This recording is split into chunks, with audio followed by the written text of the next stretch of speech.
Welcome back to another episode of the Breadwinner Podcast. It's your host, Caroline, here, and I am here with a guest. And I just can't even tell you how excited I am to speak with Angela and hear her story, her heart behind baking from a small space, the homesteading movement. I am so excited. I'm here with Angela D. Krieger with Singing Trees Keep, and I'm going to read a little bit about her first because she is so fascinating. And then I'm going to pass it over to her and just let her introduce herself. So Angela owns Singing Trees Keep. It's a teaching homestead in southern Indiana, and it's dedicated to producing holistically managed livestock and products through regenerative farming practices to improve food independence and security through education and access. And on their homestead, Angela and her husband sang and their 4 children raised for themselves and the community AKKPS Heritage Cooney pigs for pork production and Cornish cross chickens for meat purposes. Angela runs a sourdough microbakery from their 1,100 square foot house, as well as a small batch artisan fermentation business. They offer hands-on workshops to educate on chicken processing, sourdough, and fermentation practices. Sang documents aspects of their journey and building from natural wood on YouTube at Growing Little Country Homestead. I'll put that link down in the show notes.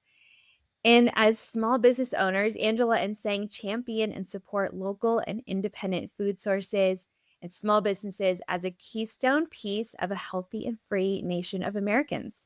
Angela is a contributing writer for the Homesteaders of America magazine and is inspired by the writings of Wendell Berry, and she dreams of the day she will bring home her own milk cow.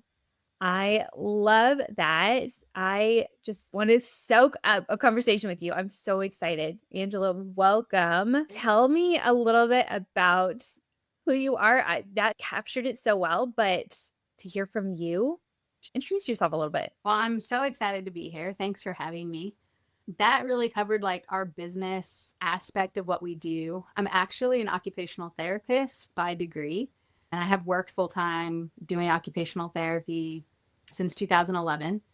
I have 4 children, and they are almost 12, 11, 8, and 3.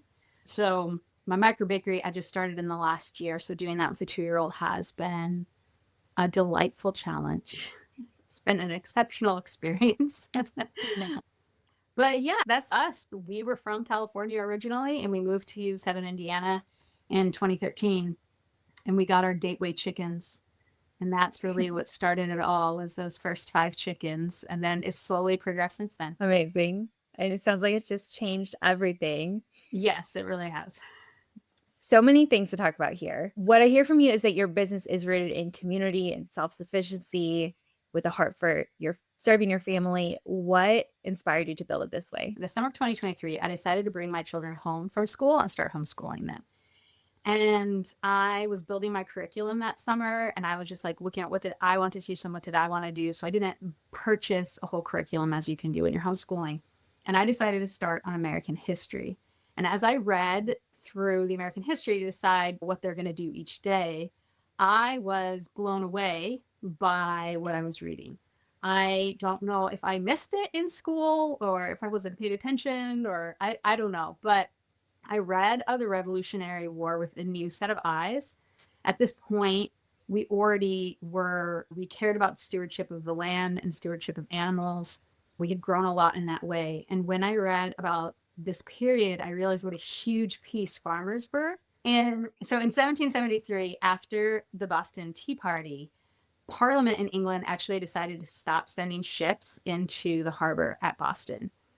Boston received most of their food from ships, and they were mainly sailors and merchants. So these were not people that were growing their own food.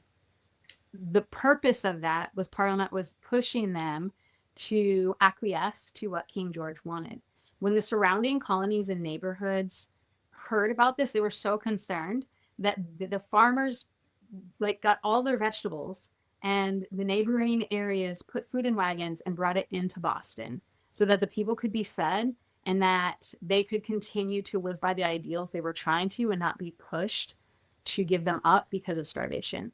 And when I read that, there was this like light bulb moment in my mind of just, I did not realize how powerful it was that local farming communities were not touched by either tyranny or a disruption of food chain supply. So Mm.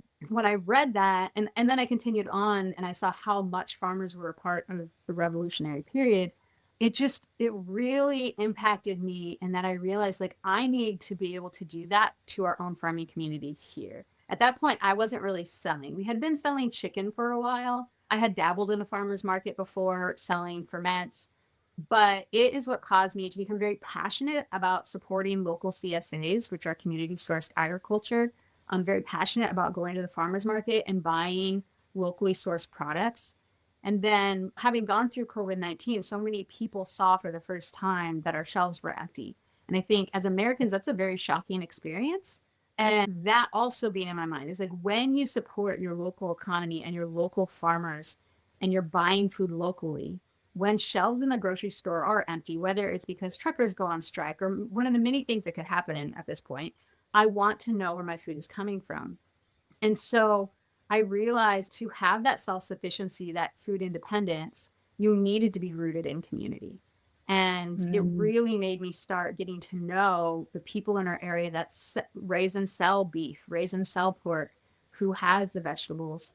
And I'll talk about this a little farther on, but one of my sons, a big part of our journey was because one of my sons was sick and we had to provide him with food that was non toxic.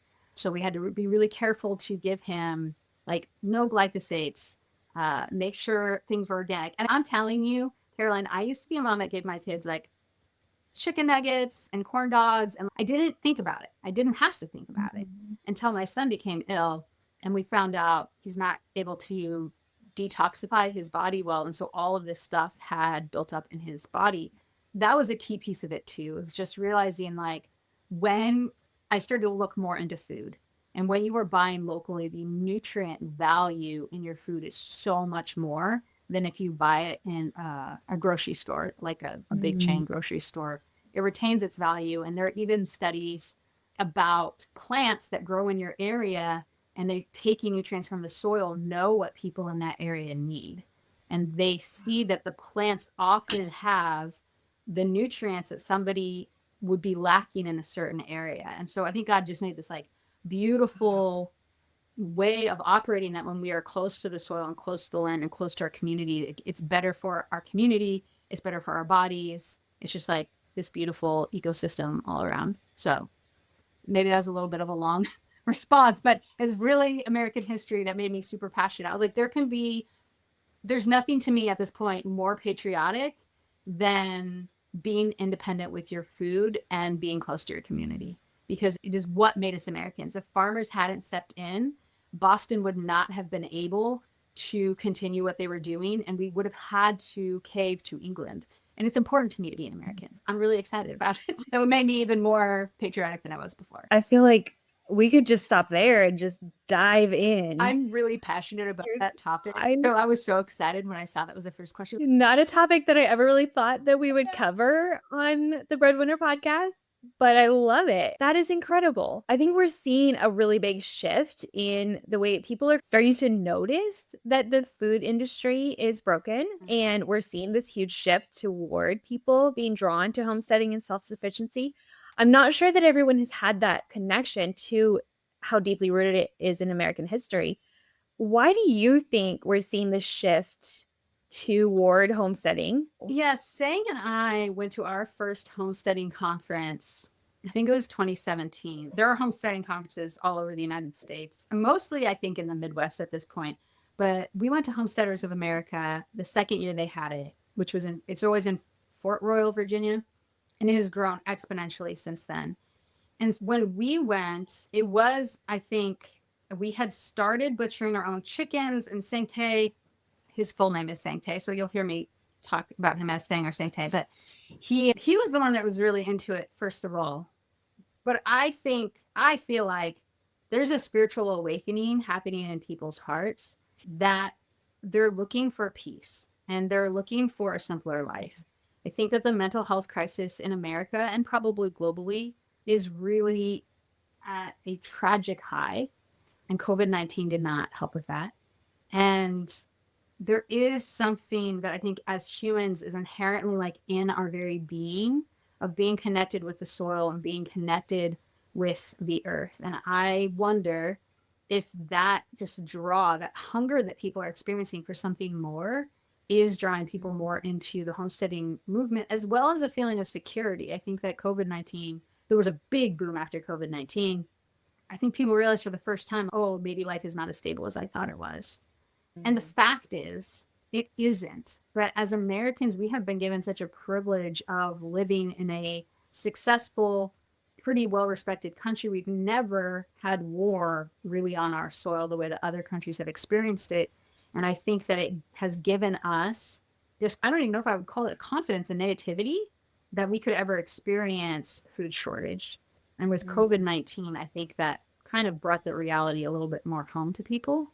And so I think it's of both of those things. I believe it is the Lord moving in people's hearts and being like, hey, like, how do we receive full healing? There is so much, I have so much information in my head, but this is not that podcast, just about just like the true electrical energy of the earth and how it grounds us and how it makes Mm. us feel like more peaceful, and the microbiomes you find in the soil and how healing they are to our body as long as they haven't, been sprayed with Roundup.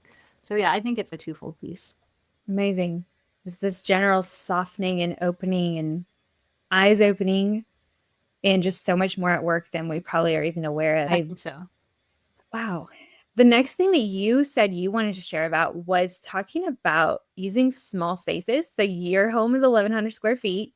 You've got 6 people living in Yeah. there. You're cozy.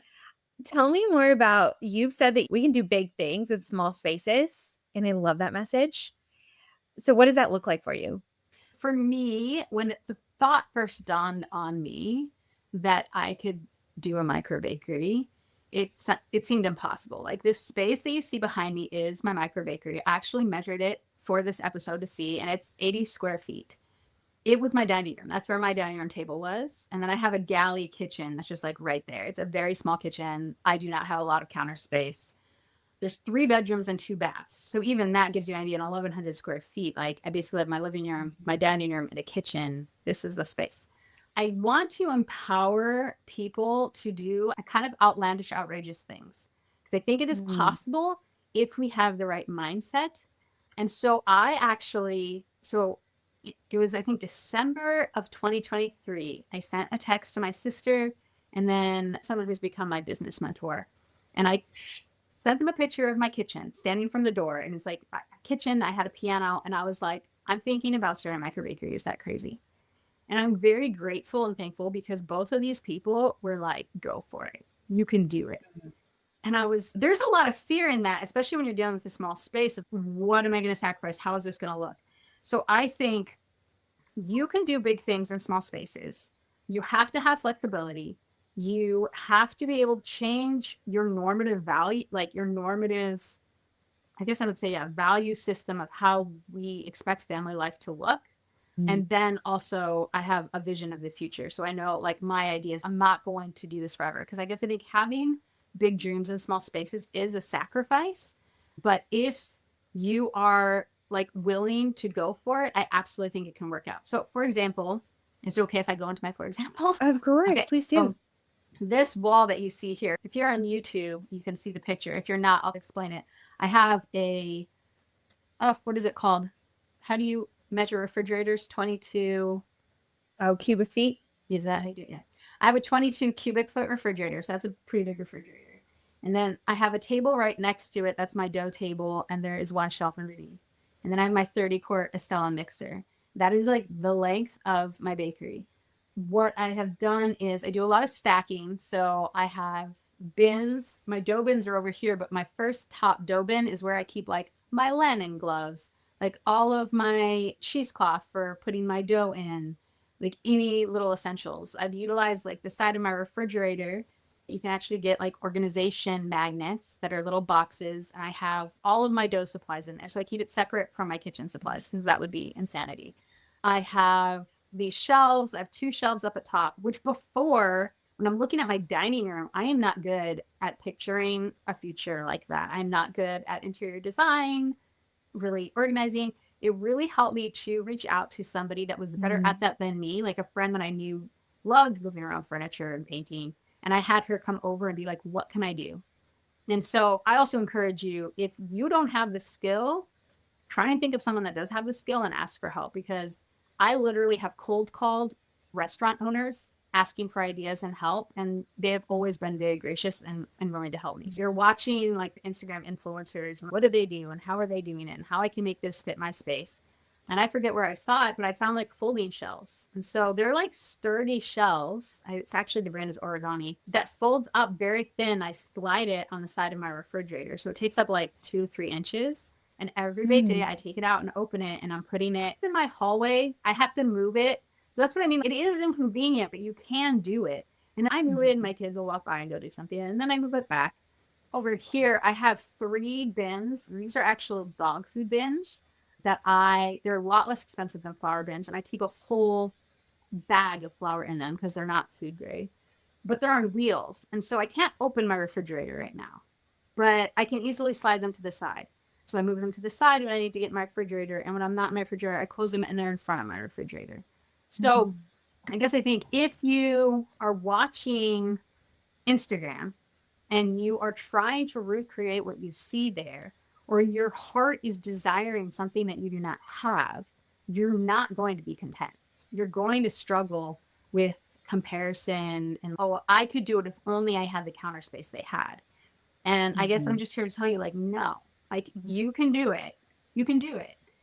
But I have watched lots of people to get ideas or Google searched, but like when your mindset changes, focused on yourself and speaking words of life into yourself, I think that exponentially changes how much that you can do. And so I do not spend any time feeling sorry for myself. Like I don't spend time like being like, oh, if only, because I am capped. I'm never going to be able to I'm always pushing it. I don't know that I'd be able to make 130 loaves a day simply because I don't have counter space. I still think there might be ways around that if I got more tables and set them up in my living room for the day, but I don't know that I'm willing to go to that extent right now. So yeah, also like collapsible cookie sheets. They have collapsible cookie sheets. So it's 3 tiers. I use them, and then on the day it collapses down and I can store it really well. Putting these shelves up here was great because I store like all my bannetons, all of my bread pans, like anything extra I have up there. So it really fit like everything that I need. And I would say at this point for myself, I always speak pretty like I am successful. I am iconic. I'm doing great. But I would say like I'm running a pretty successful operation that I have a porch pickup and I have a drop off location in our small town. We have a population of 3,000. And right now I'm averaging probably between 35 and 50 loaves of bread a week from that. And like last week I had over 200 cookies. And I do keep it very simple. Like I'm blown away, and hats off to you ladies who are doing like 5 different breads and 3 different desserts. Like I just recognize that's not my life. I can't do that. I don't have like, I'm really limited because I have these 3 dough bins that are proofing right now behind me because today is my dough day. And so that's a big part of it is I'm going to be 40 this year. And I have a 3-year-old who is so exceptional, so intense. I'm like, I could stack and do different flavors, but I'm just like, I don't know. I think I'll burn myself out if I do that. I know myself, and I'm like, that would be pushing it too far.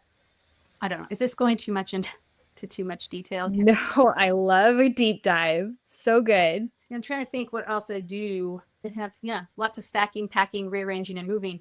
But I'm an occupational therapist, right? And I'm going to throw this plug out there. I see so many people online have their like Estella 30 quart on the floor. And I would love to I should put a poll up on one of this Microbakery sourdough Facebook groups, because I'm curious, like the age range of who mainly is doing sourdough microbakeries. Because I see a lot of moms with young children starting them. I don't know if that's like maybe younger moms are more on social media than like, I am not old, like an older mom.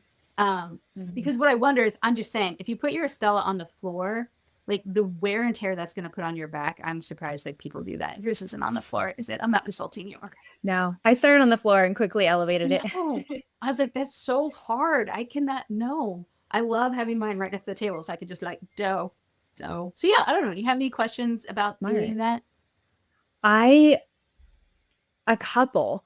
So one of the first ones you kind of already answered, but when you mentioned your internal dialogue, I wanted to come back to that a little because this is a tangent, but I think that's really important and something that we don't think about enough.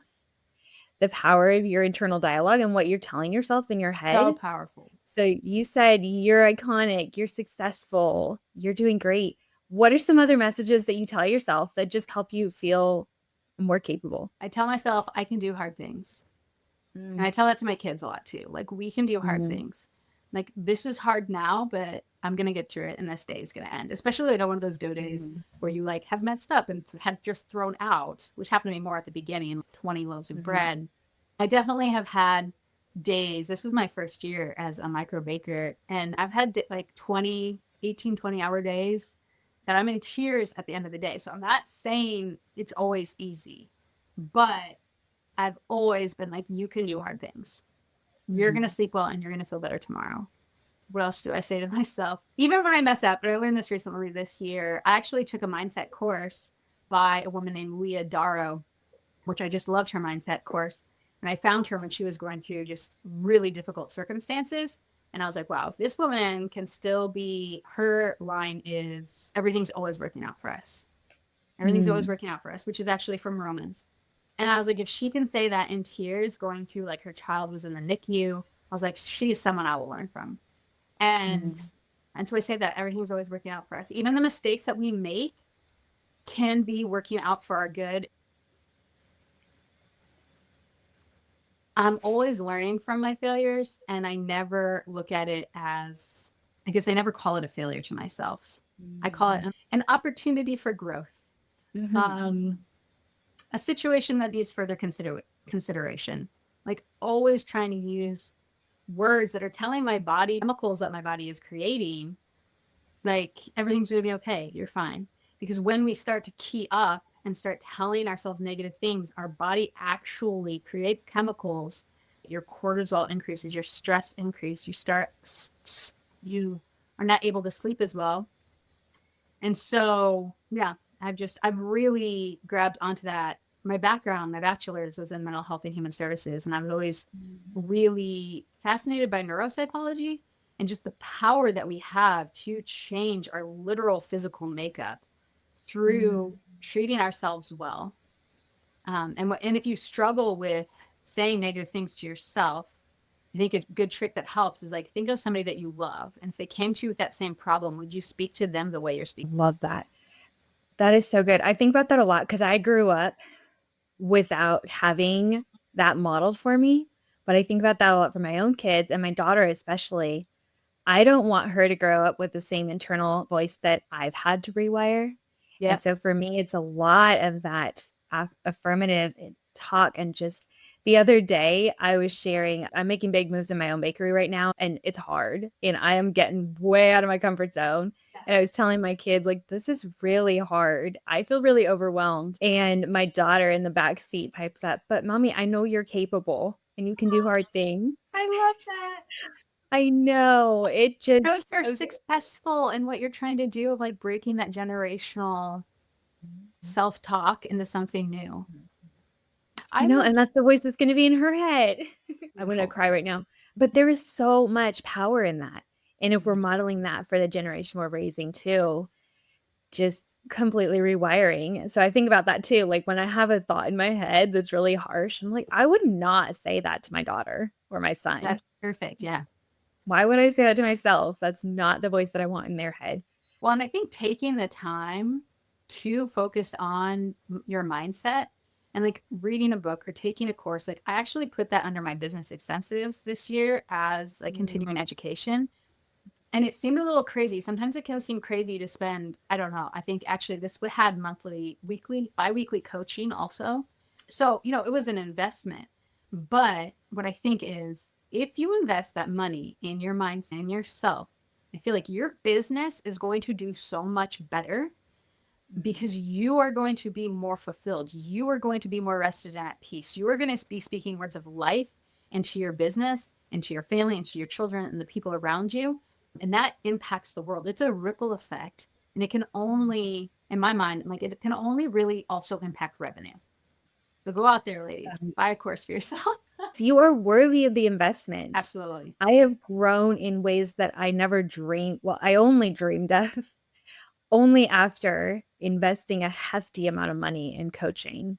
Yes. Well, and you said something that I so resonate with, like how growth is so uncomfortable. Like it's Mm. so uncomfortable. And I think that that is a big thing that separates people that are successful in business, specifically right now we're talking about small business, from those that are saying, well, I could have done that. I could do that. Mm. It's the ability to live in discomfort and even judgment from other people and keep moving anyway and not let that stop you. And I actually asked my business coach, I'm like, when does it like stop feeling so uncomfortable? And he was like, never. Every time you grow, you ought to be feeling that until you get over that hump. And then you're going to feel it again because you're going to push yourself farther. It's like exercising a new muscle. Mm-hmm. It's always going to feel uncomfortable and you're always going to feel sore, but you're going to be stronger after. Exactly. Yes. Oh, good. Well, none of that was in our outline, but I think that was so needed. Love that. Wow. Is just hitting where I needed it. So good already. I'm so I want to circle back a little bit to talking about space. So, kind of to recap a little, to make a small space work, you're saying get really creative, get scrappy, do a lot of stacking, use multi-purpose or like things like those collapsible cooling racks, and have realistic expectations too. yes. So So your on that realistic expectations, this right here is my bread oven. I do have a bread okay. oven. So like I've even fit that into my 80 square feet. And then that's all that is on this wall. And then you walk into my kitchen. So my kids have lunch on the floor. On days that I'm like baking and I need all the counter space, I put a sheet down and I like have them eat on the floor. And I guess I think some people, I don't know that they'd be able to be okay with that just from like a standpoint again of norms, like, oh, we're supposed to eat at the table. And that I love that word you use, get scrappy, because I'm like, yeah, let's do this. And so today you're eating on the floor, you're having a picnic, yay. um, and we can deck, it's like it's not the end of the world. So, or another thing is kind of even blows my own mind, I don't have a couch. I have Mm. my dining room table and living room, and then I have two chairs, and that kind of hurts my heart. Like that is a point, like I could tear up if I think about too much, because I want a family culture of us all being together, and like comfortable, like the American version of like comfortable, where you're all on a couch together, right? And I encourage my kids, like they'll bring out pillows in the evening and their blankets, and they'll lay on the floor and like do whatever they're doing. Um, but that is something that I really want to bring back. I had to get rid of a piano in order to make space for the microbakery. Now, none of us played the piano, but my children enjoyed playing on the piano, and I have always just been like, I love the idea of music. I can't afford piano lessons for my children right now, but it was like giving up a dream of like a hope of one day. And I mean, it was like an old piano with like the original ivory keys that were cracked that I got for like $50. Um, but I cried the day I took it out of my house. But I also knew like I have to make space for something new. And if I don't make space, Mm. nothing new can come in. And I have to make sacrifice in this moment because I have a dream for the future of my family that's really big and it's beautiful. And I think that I can do it. And so that dream is, I guess, and that has helped me. And I don't know if, I mean, I still think you can do big things in small spaces. What has helped me personally is I'm doing a big thing in a small space and making sacrifices now because I have in my head, I'm like, this is going to be for like 3 years. For 3 years, I'm going Mm. to do this, and then I'm going to build a commercial kitchen on my property. And I have Mm. like, I've written my goals, and that is my dream, and I'm like moving forward. Is there this voice inside me that's like, you're never going to be able to do that? How could you possibly do that? It's there, but it's like, sweep that away. And I'm like, no, we're going to move forward. And I mean, so far, I've surprised myself. It's going well. I mean, it's only been a year, but I guess my hope is by the end of next year. And again, keep in mind as you're listening, I have multiple revenue streams going on. I would say the microbakery is the main source right now, maybe fermentation also, but yeah. So I guess I think having a dream of what is this going to look like in the future? How long can I accept the sacrifices that I'm making? And if you're planning on being in a small space doing big things, make sure you're okay with the sacrifices you're making. If it's going to be indefinitely, you're like, yeah, I'm fine with not having a couch in my living room for my 4 children. And that can be shocking for other people. Like, I guess I'm open to the fact that people might be judging me. My own friends might be like, can't believe Angela gave up a couch. And I'm like, yeah, I'm doing crazy stuff because I have a like crazy vision of the future. And even Mm, if I like quote unquote fail, even if it doesn't work out and I ended up getting rid of my microbakery stuff and being like, yeah, I can't do it. And I love this that a friend said to me when I was contemplating all this. He said, like, what's the worst that can happen? We went through the worst. mm, Biggest thing was fear. It was fear of failure. And he was like, but even if you mm, fail, like, what have you shown your children?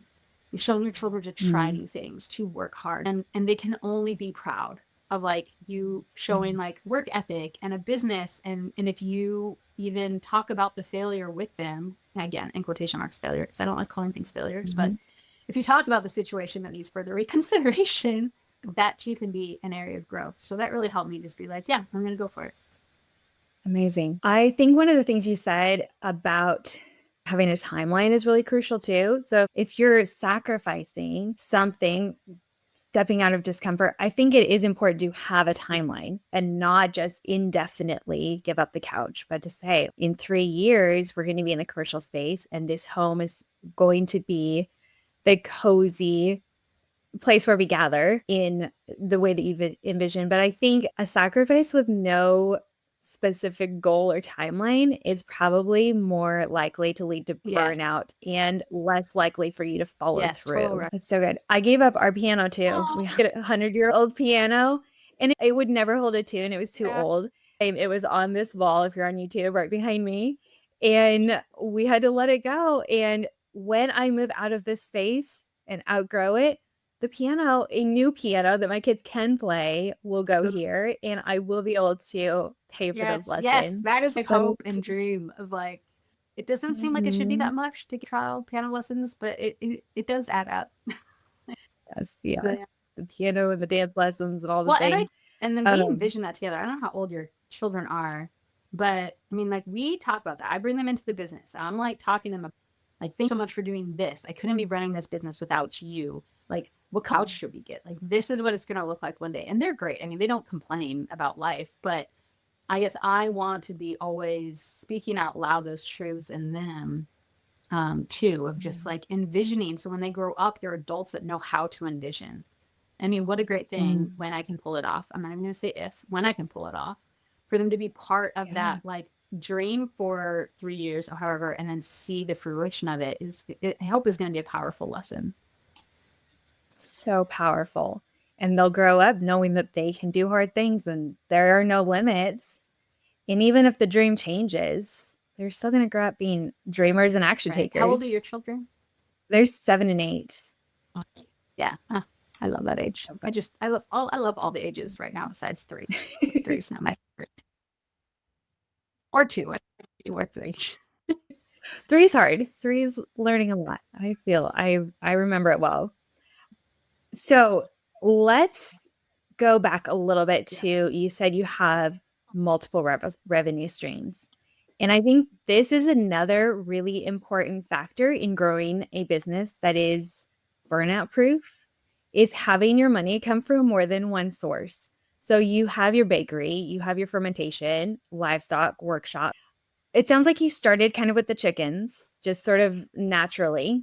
And then how did you kind of decide how to grow and what does that look like for you? So for me, it was very kind of organically happened. And it was in part, again, due to my son's health that I mentioned. He had started to have more and more symptoms that were neurological in nature. Um, and when I started taking him, I chose to take him to a functional medicine doctor. And we had all this testing done. So we had genetic testing and toxicity testing. And we found out looking at his genes and the toxins that he had a ton of toxins in his body, which was causing, like, he had motor tics, he had vocal tics, he had problems with emotional regulation. He was very challenging, and he was my first. Unbeknownst to me, for a long time, his crib was right next to a wall that we had a mattress leaning against, and there was all of this mold behind this mattress. There was like moisture building up behind it when we first moved to Indiana. So that came back in the toxicity report. The interesting thing there was that he has genes that we'll call them broken, like they're broken genes that are not allowing his body to detox the way that I would. I wasn't impacted by living in that house. Like, my husband wasn't impacted. My younger son wasn't impacted. But I'm guessing, we haven't done genetic tests on all of us. Like, I'm guessing it's called the methylation pathway, is working better. And we're able to detoxify. Eli was not. So when we started the chickens, it was because we were told we needed to put him on like a grass-fed meat diet where they got no antibiotics, no vaccines, like very clean meat. Well, that is very expensive meat. At the time, my husband was a concrete finisher and I was home with the kids. And I was like, I cannot afford that. So we pretty much did their protocol and just bought like regular meat, hoping that like, I mean, there were so many things we cut out once we realized this of trying to clean up his system. And so that's when I realized like, well, raising your own meat like that is much less expensive than buying it from the store. So we started with the chickens. Also because of he was diagnosed with leaky gut syndrome. So we had to heal his gut. With that, you do sauerkraut. So I had learned to make kimchi when we first moved to Indiana because my husband is Korean. He's adopted. He came over when he was 6. But being from LA, we had a lot of ethnic food very accessible. And when we first moved to Indiana, I couldn't find it anywhere. And I was very lonely. And I had one child. And I was like, I'm going to learn how to make Korean food this year. Well, and as a side note, I think that this is important. I decided when I was in grad school, like, so I was about 22, 23, never to have cable television or satellite because I lived with my roommate and I watched the worst. Like, I loved America's Next Top Model. Like, I just like get so sucked into those shows. I realized like if I have this, I'm not going to grow as much as a person because I'm going to be passively watching. And I had read a study in grad school that talked about the same amount of effort we put into work, we need to put into play in order to have a high quality of life. And so when they looked at passive activities such as watching television, the people who spent 4 hours watching television did not report the same feelings of fulfillment as people that spent 4 hours maybe like playing tennis or going on a hike or actually working at their recreation. And so I really took that to heart and was like, I'm just not going to watch television. So I was very bored. So I learned how to make kimchi. And then we started raising the chickens. And then Eli needed sauerkraut. And kimchi is a fermented food. So sauerkraut was like much easier than that. So I started to make the sauerkraut. And so like all of these things kind of happened organically. Like I was learning skills over the years. I mean, kimchi, that was 2013. I mean, that's 11 years ago. Or yeah, 11, 12. After I did that, that's a whole nother story of just like our healing journey with him. But he eventually had been diagnosed with Tourette's and he's almost symptom free now. And we have been able to heal him all through like whole foods, detoxifying his system, supplementation to help his genetics work better. But then in November of 2023, I was like, Eli's been gluten free since he was 4. And I wonder if he could eat sourdough bread because some people can eat sourdough. And so I really did not want to learn how to make sourdough bread. I was like, I have so many other things going on. But for my son, I'll do a lot. For my children, I will. So I finally dove in and learned how to make sourdough bread. And that's kind of where this journey became with the Microbakery because then in December of 2023, just I was not working full time now. My husband actually changed careers and he's a butcher at a locally owned shop that takes in people's like deer and their own raised pigs or cows. Mm-hmm. But finances were tight. And at the end of December going into January, like our bank account was overdrawn. And I was like, well, I've been making the sourdough bread and sharing it. And my friends of course, it really starts with your friends, right? It doesn't end there, but it starts there. So I put up a loaf for sale just so I could get $20 so that my bank account was not overdrawn. And then I just kept going. So that was like January of 2024. And so my learning curve was like super steep. But I will also say I felt very led by the Lord. Like he really instilled in me not only the part that we talked about at the beginning of like this idea of food accessibility, but I've seen firsthand the healing that Whole Foods can have. And so when I started to make the sourdough bread, and I was like, you know what, this is important. This is important to get into people's hands. And I live in Southern Indiana. There's not a lot that's easily accessible close to us. Like the closest Whole Foods is an hour away. Costco is an hour away. Like we have a Walmart. And so like that idea of just like a mission really was put on my heart to provide food access first to my family, but then to extend that to as many people in the community as needed it. Because, and I think around that same time, the trucks were possibly going to go on strike. And I was like, yeah, it was just like re-put in me a fire of like, I want to be able to prepare my family and the community that if we weren't able to have access to food for some reason, that there is a grassroots community here in Southern Indiana that we can rely on each other and come together for that. So I did that. I invited my good friend Tad Streepy. He owns Gypsy Rain Organics here in Corden, Indiana. I started thinking about going back to the farmer's market and selling kimchi. I invited him again, cold call. He really didn't know me from Adam. I feel like people don't invite people over for dinner that you don't know anymore. But my mom did it growing up. I called him and I was just like, hey, this is who I am. I would love to talk to you about your vegetables and I would love to get to know you more. Could you and your family come over for dinner? So they came over for Mm. dinner. And I also like had no idea how to start a business. And he had been in business for a couple of years. So I kind of wanted to pick his brain. I asked him, can you grow Napa cabbage? Like, I really believe in supporting local businesses, and you're local and you're organic. And my son needs organic things. I mean, really, don't we all? But there's always that price point, right? Where you're like, Um, Mhm. and he agreed to grow Napa cabbage for me. So I started a fermentation. I started doing the fermentation again alongside my bread and started at the farmer's market. But I love my passion really is cooking. Like I love to cook just as like a fun aside hobby or just for my family. And so when I started fermenting, I was like pineapple ginger sauerkraut, like kimchi, like beet cubes. I was kind of like making recipes and fermenting and like praying that it worked out. And he really empowered me that first meeting because he was like, hey, your bread is delicious. Like, I've tried lots of people's bread. Yours is better than anybody else's. Like, you should start. Do you want to sell your bread in my CSA? And so, again, I think like Mm. going back to like meeting the other small business owners in your area, you don't know how that collaboration, I don't think you should go out and meet them hoping for collaborations. But like, I recently had dinner with a business owner who sells makeup, like chemical free makeup, and she uses beef tallow from locally raised beef. And I was like, let's have dinner because I want to learn more about you, learn about how you're running your business. Because I'm always looking for ways to learn because pretty much in every aspect of this, I'm self taught. Mhm. So, yeah, I just feel like it's kind of been an organic thing, but the underlying theme throughout it all has been seeking healing for my son and really feeling strongly about supporting local businesses, keeping local dollars in your community, helping. I think that we have gotten so used to prices at Walmart and grocery stores, whether organic or not, we're used to a certain price point.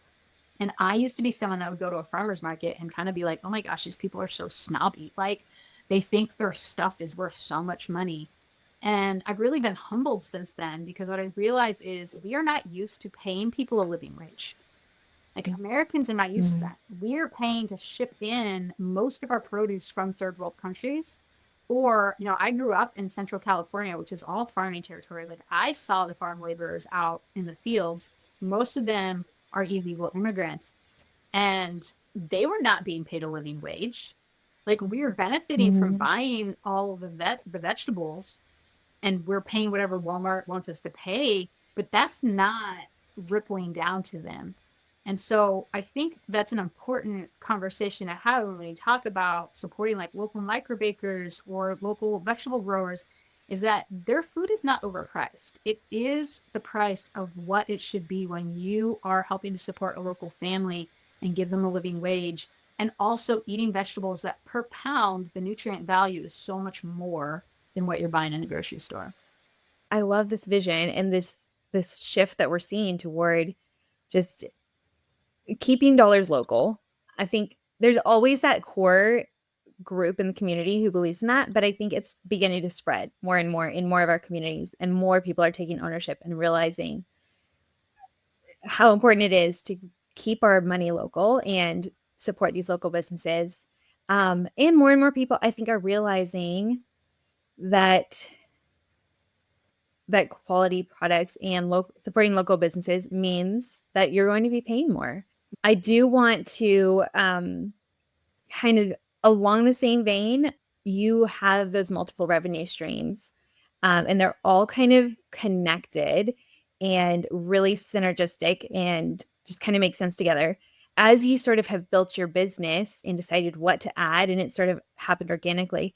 But what does it look like for you to make sure that I don't, balance isn't the right word, but that you're not spreading yourself Right. too thin trying to do all I the came things? close last year. Um, I feel like sometimes, well, probably most of the time, this is something that we have to learn the hard way a little bit. We come out on the other side knowing like what to say yes and no to. But so what does that look like for you? You have a family in a small space, you have multiple sources of doing the workshops and all of that, and you're a writer.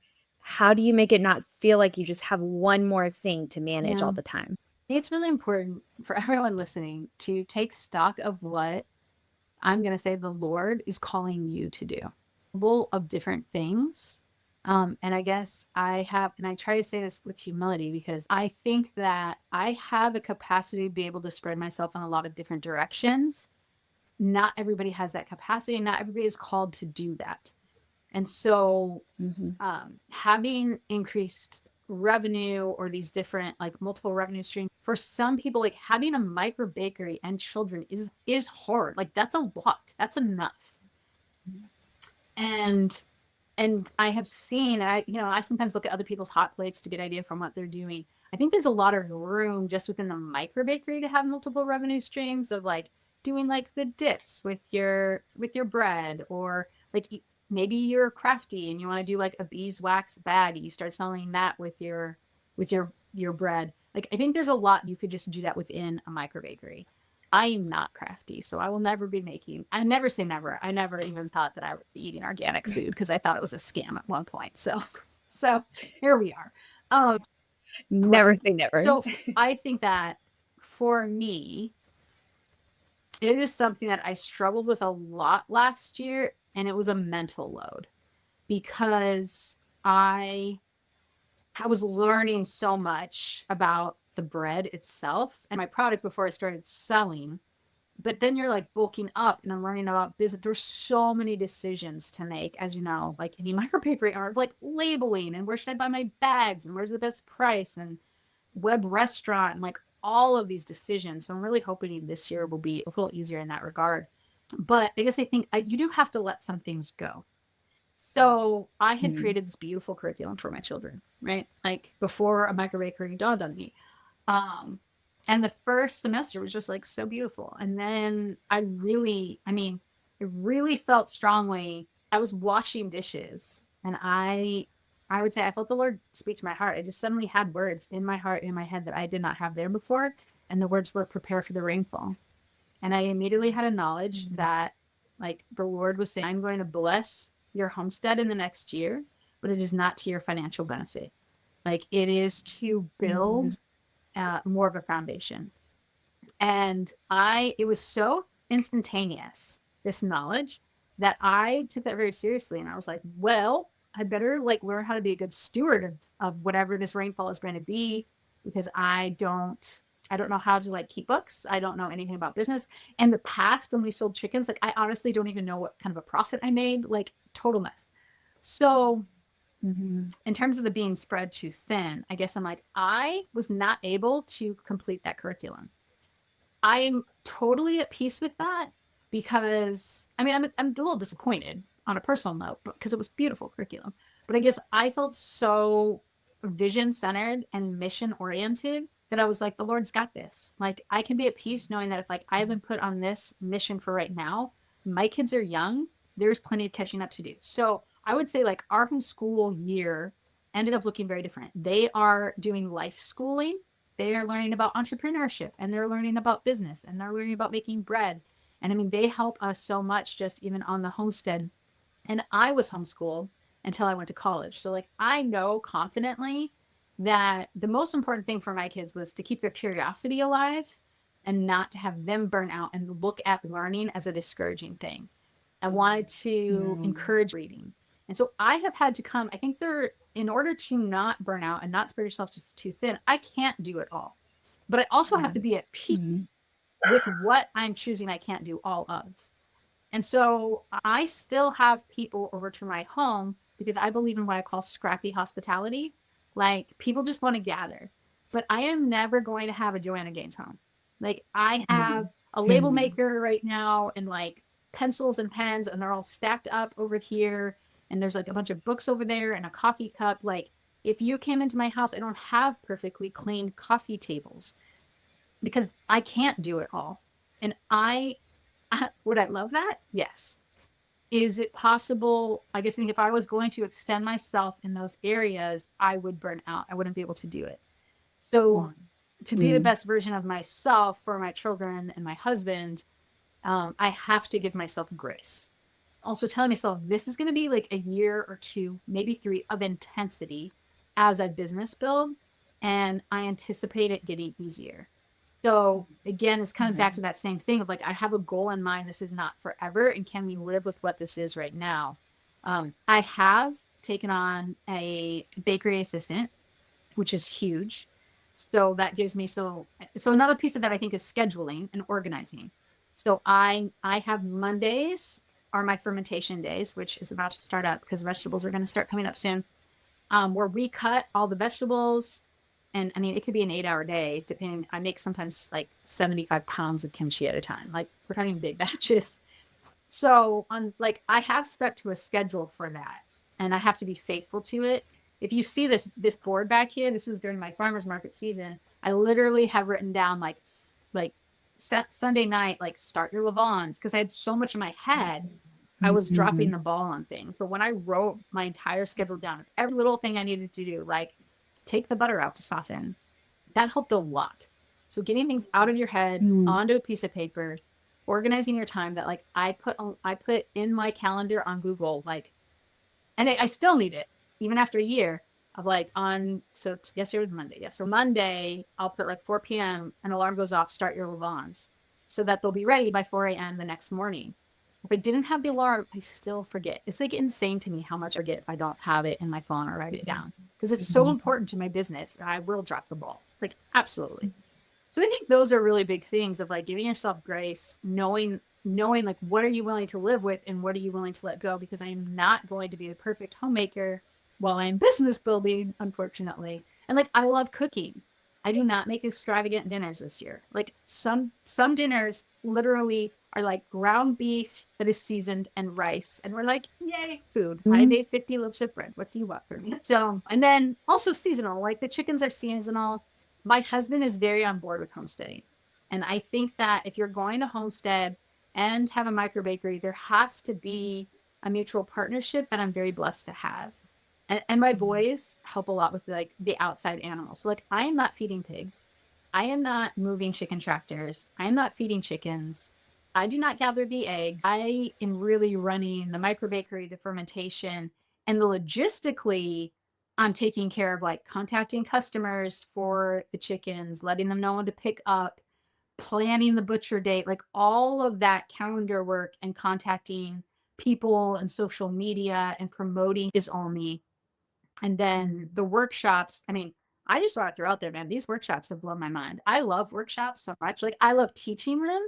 And I also realized like what a great opportunity to make money on your off seasons. So when the farmers market's closed, I'm not planning on doing workshops over the summer. It would be too much for me. So I've done like 4 or 5 this spring or this winter period.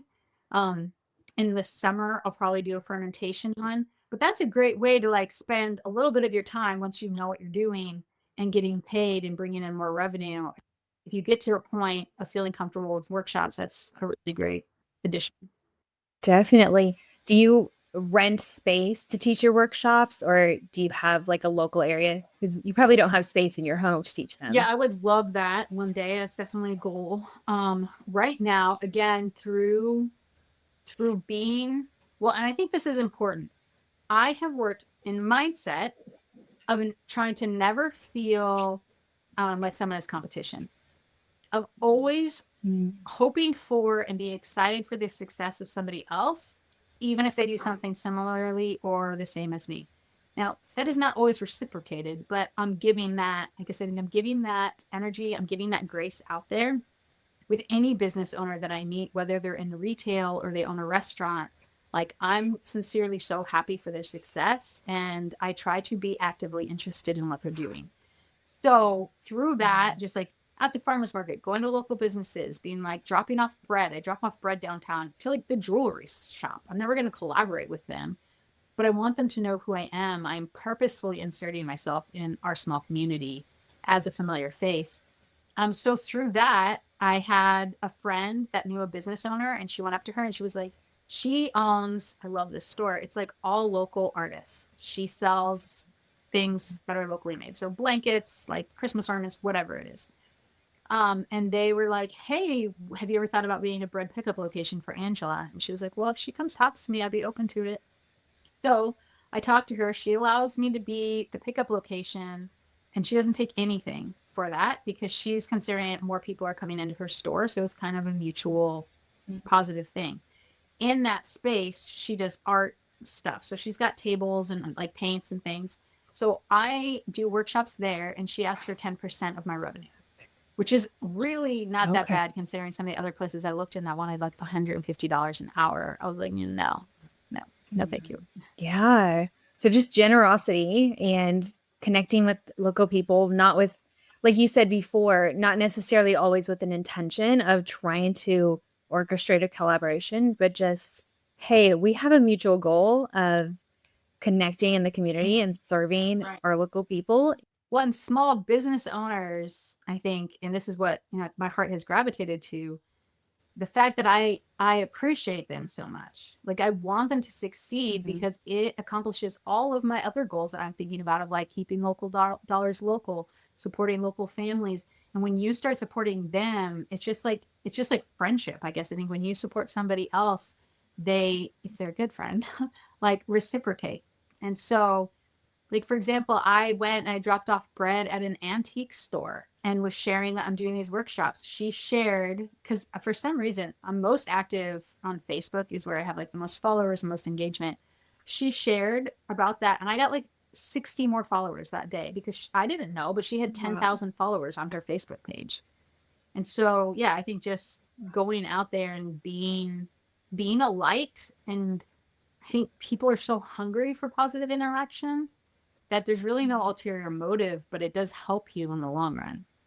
For someone who's just getting started, whether they're in a starting microbakery, homesteading, or some sort of combination, what is one thing, the first thing that pops to your mind that you wish you had known when you were starting? The first thing that pops to my mind that I wish I had known when I was starting, uh, fear is not a reason to not start, a reason Mm. to slow down. How would I say that? Fear is not a reason to move forward.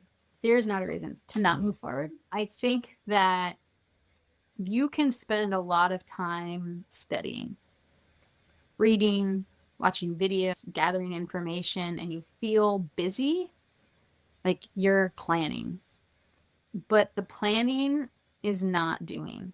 And so I guess I think just diving in, just starting knowing you're going to have failures, like knowing that you're not going to make perfect bread and you might not even make good bread, but like you're going to start making bread. And if you, I mean, this is kind of the mantra of my life. I absolutely believe I can do whatever I set my mind to if I don't give up.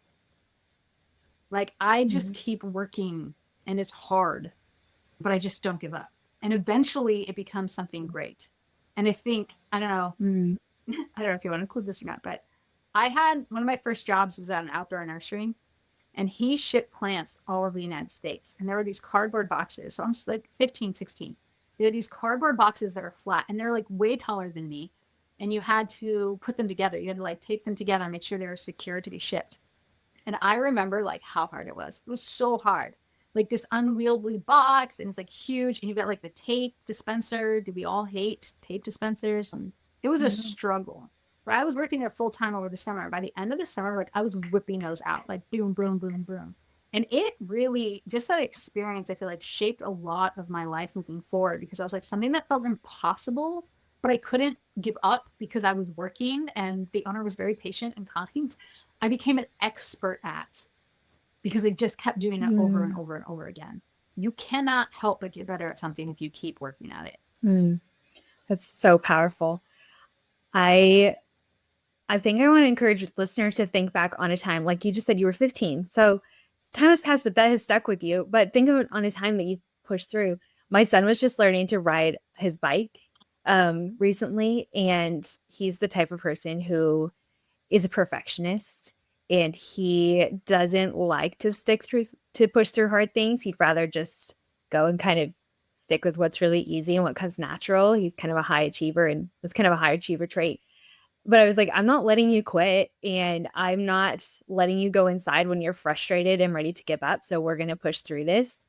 And he fought back tears, and we went inside, and he wasn't like loving the experience. But the next day he had a breakthrough, and we were walking afterwards, and he was like, Mom, yesterday I thought I would never ride my bike. That's huge. And then he paused and he looked at me and he like, seriously. And he was like, but today it feels fun. And moments like that, like, what can we reflect on that felt really hard that we thought we would never Mm-hmm. do? And then we pushed through and it was I fun on the other also, side. if I can jump back to a second about like spreading yourself too thin, I think I just, this really stuck with me is like, if your quality begins to suffer, you're spreading yourself too thin. You can, let's say you decided to do like 5 flavors of bread and you realize like that's a lot for you when babies are crying and like you've got to feed people and you're snapping and you're getting angry and like, I guess I think if the quality of your bread suffers, you can easily take off a menu item and people can be disappointed because they loved it. And then, but it is much harder to come back from a bad reputation. So never let, I guess, never let your quality suffer. And if your quality is beginning to suffer, and that's something I always look at, if quality suffers, I need to change something. I need to either stop or back up or take on less. Because I think that's really important to be successful in business is to maintain a really high standard for your product. That is so important. Good. Gosh, we have so much to learn from you. Well, thank you. We could keep it at least on everyone else's shows too, so we can just keep talking. Well, I appreciate that because I was nervous. I'd never been on a podcast before, but I really You're natural. I never thought of having my own show either, but it serves people in a way that they need to be served right now. But for those who want to keep learning from you, where can they find you online and get connected? So right now we have our website, www.singingtreeskeep.com. I am most active on Facebook because that seems like locally what people use. And so that's just, /singingtreeskeep. And then I'm also on Instagram at singingtreeskeep. And that's pretty much it. You can also email me at singingtreeskeep@gmail.com. At Gmail. Okay. I'll put all those links down in the show notes on the episode webpage so people can follow along and keep learning from you. I have a feeling they're going to be reaching out and asking questions if you're open to that. Absolutely. I love educating. Especially about, giving food to your community and being present in that way. So good. Well, this has been just such a life-giving conversation. I can't wait to share it. Thank you for taking some time out of your day. Well, thank you so much, Carolyn. And thank you for everything that you're doing for the microbakery owners community. I love that more people are going to be learning and be able to take from all of your episodes, take something and then grow more. Yeah, that is my heart, just to help develop these local businesses because they are so, so important. For those of you listening, as always, if you loved this episode, which I'm sure you did, take a screenshot, whether you're on Instagram or watching on YouTube, and tag myself. I'm Caroline Bauer _sourdough. Tag Angela at Singing Trees Keep so we can see where you're listening from and all connect and grow together.